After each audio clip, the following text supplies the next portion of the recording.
नमस्कार। आजिर ही खास कथार विवरणी को स्वागत। आज आम एक एमिति लोमहर्षक कहानीर विश्लेषण करने जाऊँ जार ना शुणिले ही देहरे छनका पशि जाए। आ ता होछि दि ब्लैक मून स्कूल। माने कल्पना करंतु गोटिए साधारण राति केमिति 4 जण सांगंक पई एक भयंकर दुस्वप्न पाल्टिगला। सेईटा आज आमे देखिबा। तेबे आउ डेरी न करी सीधा सड़क एई रहस्यमय एवं अंधकारमय कहानी भितरकू प्रवेश करिबा। ठीक अछि, आसंतु एहा उपरे गभीर आलोचना करिबा।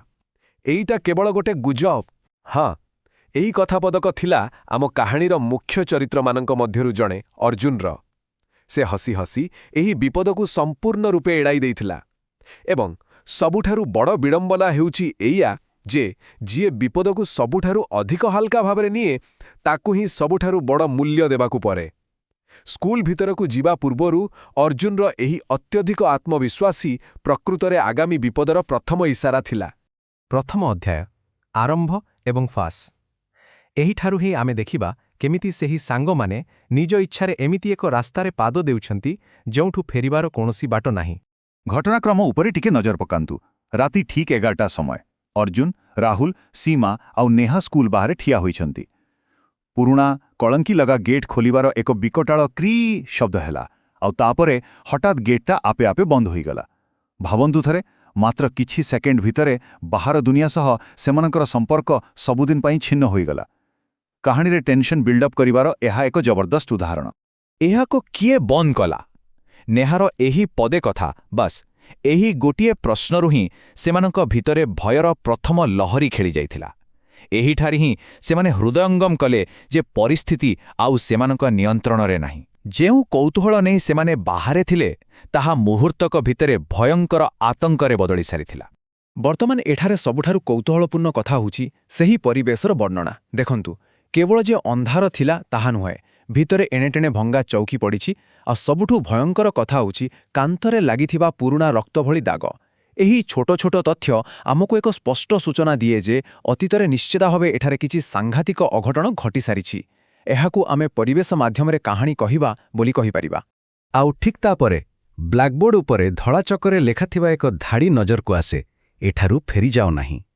टिके ध्यान दियंतु, साधारणतः एमिति जागारे एठारु पळाई जाओ बोली चेतावनी थाए, किंतु एही उल्टा चेतावनी मनरे एक अजब सिहरण खेलाई दिए। एहा जेमिति सेमानंकु सीधा सड़क आह्वान करुछि जे वर्तमान तुमे माने आम फासरे पड़ी सारिछ। वर्तमान द्वितीय अध्याय सामना सामनी। एठार कहानी केवल परिवेशर भयरे सीमित न रही एक सक्रिय मानसिक आतंक आड़कू गति करुछि। आसंतो देखिबा केमिति गोटिए परे गोटिए घटना घटुछि। प्रथमे सेही निशब्द रातिरे उपरु छोट पिलांकर हसिबा शब्द सुभिला। तापरे राहुल कहिला, चलो जाई देखिबा। सीढ़ी चढ़िबा बेले सीमा को हठात लागिला जेमती ता पछरे केई जणे अछि, किंतु पछको बुलिला बेलकू केई नाहंती, केवल कांथरे गोटिए छोट झियर छाई। एही सबु घटना आम हृदय स्पंदन को द्रुत गतिरे बढ़ाई दिए। आउ हठात एक शब्द शुभे, तुमे माने मो सहित खेलिबा को आसीछ। एही मुहूर्तर सबुठारु लोमहर्षक कथा हेउछि सेही झियटी। तार दुईटी जाक आखि संपूर्ण कला थिला। और कला आखि साधारणतः एक भयंकर अमानवीय शक्ति को दर्शाई थाए। एक निष्पाप छोट झियो सामने एपरी एक भयानक रूपर मिश्रण सतरे रक्त को जमाई देवा भलिया एक अनुभूति। एबे आरंभ हुए प्रकृत विशृंखला। धड़ाम धड़ाम करी क्लासरूम रो कबाट गुड़िक जोर रे बंद हेबाकू लागेला। समस्ते प्राण विकलरे एणे तेने दौड़िबाकू लागिले। एही आकस्मिक भय सेमानंकर एकता को संपूर्ण रूपे भांगीदेला। और ठीक एतिके बेले अर्जुन हठात कुआडे गायब होईगला।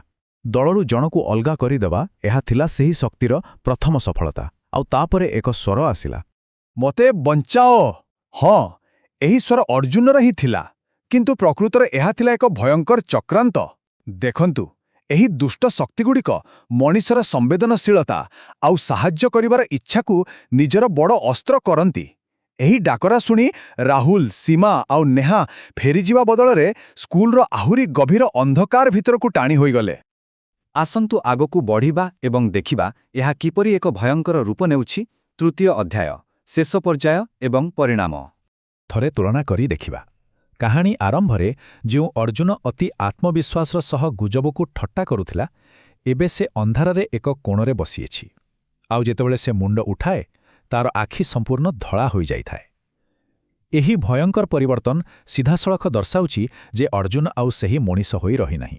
ଯେତେବେଳେ ସେ କଥା କହିଲା ତାହା ତାର ନିଜ ସ୍ୱର ନଥିଲା। ଏକ ଭାରୀ ଆଉ ଭୟାନକ ସ୍ୱରରେ ସେ କହିଲା, ଏବେ ତୁମେ ସମସ୍ତେ ଏଠାରେ ରହିବ। ଏହା ସ୍ପଷ୍ଟ କରିଦେଲା ଯେ ସ୍କୁଲର ସେହି ଅନ୍ଧକାରମୟ ଶକ୍ତି ବର୍ତ୍ତମାନ ଅର୍ଜୁନକୁ ସମ୍ପୂର୍ଣ୍ଣ ରୂପେ ନିଜ କବ୍ଜାକୁ ନେଇସାରିଛି। ଅର୍ଜୁନ ନିଜେ ଏବେ ସେହି ଆତଙ୍କର ଏକ ଅଂଶ ପାଲଟି ଯାଇଥିଲା। ଏହାପରେ ଯାହା ଘଟିଲା ତାହା ଅତ୍ୟନ୍ତ ଦ୍ରୁତ ଆଉ ଭୟଙ୍କର ଥିଲା। ପୂରା କୋଠାଟି ଏକ ଜୀବନ୍ତ ଦାନବ ପରି ଜୋରରେ ହଲିବାକୁ ଲାଗିଲା। କାନ୍ଥ ଭିତରୁ ଅଦୃଶ୍ୟ ପିଲାମାନଙ୍କର ହାତ ସବୁ ବାହାରି ଆସିଲା ସେମାନଙ୍କୁ ଧରିବା ପାଇଁ। ସ୍କୁଲଟି ଯେମିତି ସେମାନଙ୍କୁ ସମ୍ପୂର୍ଣ୍ଣ ଗ୍ରାସ କରିବାକୁ ଚାହୁଁଥିଲା। କିନ୍ତୁ ଉପସ୍ଥିତ ବୁଦ୍ଧି ଖଟାଇ ରାହୁଲ ଗୋଟିଏ ଝରକା ଭାଙ୍ଗିଦେଲା ଆଉ କେବଳ ନିଜ ଜୀବନ ବଞ୍ଚାଇବା ପାଇଁ ସେହି 3 ଜଣ ସେଠାରୁ ବାହାରକୁ ଡେଇଁ ପଡ଼ିଲେ। ତେବେ ଏଠାରେ ସବୁଠାରୁ ଗୁରୁତ୍ୱପୂର୍ଣ୍ଣ କଥା ହେଉଛି ଏହି ପଳାୟନର ମୂଲ୍ୟ। ରାହୁଲ, ସୀମା ଏବଂ ନେହା ଶାରୀରିକ ଭାବେ ସେଠାରୁ ଖସିଆସିବାରେ ସଫଳ ତ ହେଲେ, କିନ୍ତୁ ସେମାନେ ନିଜର ଜଣେ ଅନ୍ତରଙ୍ଗ ବନ୍ଧୁ ଅର୍ଜୁନକୁ ସବୁଦିନ ପାଇଁ ହରାଇଲେ। ସେ ସେହି ଅନ୍ଧକାରମୟ ସ୍କୁଲ ଭିତରେ ହିଁ ରହିଗଲା। ଏହା କୌଣସି ବିଜୟ ନଥିଲା, ବରଂ ଏକ ଭୟଙ୍କର କ୍ଷତି ଥିଲା। କିନ୍ତୁ କାହାଣୀ ତେତିକିରେ ସରିନାହିଁ। ପ୍ରକୃତ ଭୟ ତ ଆସିଲା ପରଦିନ ସକାଳେ। ଗାଁ ଲୋକେ ଯେତେବେଳେ ସ୍କୁଲକୁ ଗଲେ ଦେଖିଲେ ଯେ ବ୍ଲାକବୋର୍ଡରେ ନୂଆ ନାମ ଲେଖା ହୋଇଛି, ରାହୁଲ, ସୀମା, ନେହା ଏବଂ ଅର୍ଜୁନ। ଭାବନ୍ତୁ ଥରେ, ଯେଉଁ 3 ଜଣ ଖସି ଆସିଥିଲେ ସେମାନଙ୍କ ନାମ ବି ସେଠାରେ ଅଛି। ଏହାର ଅର୍ଥ ହେଉଛି ସେମାନେ ଶାରୀରିକ ଭାବେ ବାହାରକୁ ଆସିଥିଲେ ମଧ୍ୟ ସ୍କୁଲଟି ସେମାନଙ୍କୁ ନିଜର ବୋଲି ଦାବି କରିସାରିଛି। ଆଉ ସେହି ନାମଗୁଡ଼ିକ ତଳେ ଏକ ହୃଦୟଥରା ବାକ୍ୟ ଲେଖାଥିଲା, ନୂଆ କ୍ଲାସ୍ ଆରମ୍ଭ ହୋଇସାରିଛି। ଏହି ଗୋଟିଏ ଧାଡ଼ି ପ୍ରମାଣ କରେ ଯେ ଦି ବ୍ଲାକ୍ ମୁନ୍ ସ୍କୁଲର ଘଟଣା କେବଳ ଗୋଟିଏ ରାତିରେ ସୀମିତ ନୁହେଁ। ଏହା ଏକ ଚକ୍ର ଯାହା ଅନବରତ ଚାଲିଥାଏ। ନୂଆ ଶିକାର ଖୋଜି ସେମାନଙ୍କୁ ଗ୍ରାସ କରିବା ଏହାର କାମ। 3 ଜଣ ବନ୍ଧୁଙ୍କର ବଞ୍ଚିଯିବା ବୋଧହୁଏ ଏକ ଭ୍ରମ ମାତ୍ର ଥିଲା। ଏବେ ଗୋଟିଏ ବଡ଼ ପ୍ରଶ୍ନ ଉଠୁଛି, କ'ଣ ଅର୍ଜୁନ କେବେ ଏହି ଅନ୍ଧକାରମୟ ସ୍କୁଲରୁ ମୁକୁଳି ପାରିବ, ନା ସେ ସବୁଦିନ ପାଇଁ ସେହି ନୂଆ କ୍ଲାସର ଅଂଶ ହୋଇଯାଇଛି? ଏହି ପ୍ରଶ୍ନର ଉତ୍ତର ହୁଏତ କେବେ ମିଳିବ ନାହିଁ, କିନ୍ତୁ ଏହି ବିବରଣୀ ଆମକୁ ଏକ ସ୍ପଷ୍ଟ ଶିକ୍ଷା ଦିଏ ଯେ ଅଜଣା ବିପଦକୁ କେବେ ବି ହାଲୁକା ଭାବରେ ନେବା ଉଚିତ ନୁହେଁ। କିଏ ଜାଣେ କେବେ ଗୋଟିଏ ସାଧାରଣ ଗୁଜବ ଏକ ଅସମାପ୍ତ ଦୁଃସ୍ୱପ୍ନରେ ପରିଣତ ହୋଇଯିବ।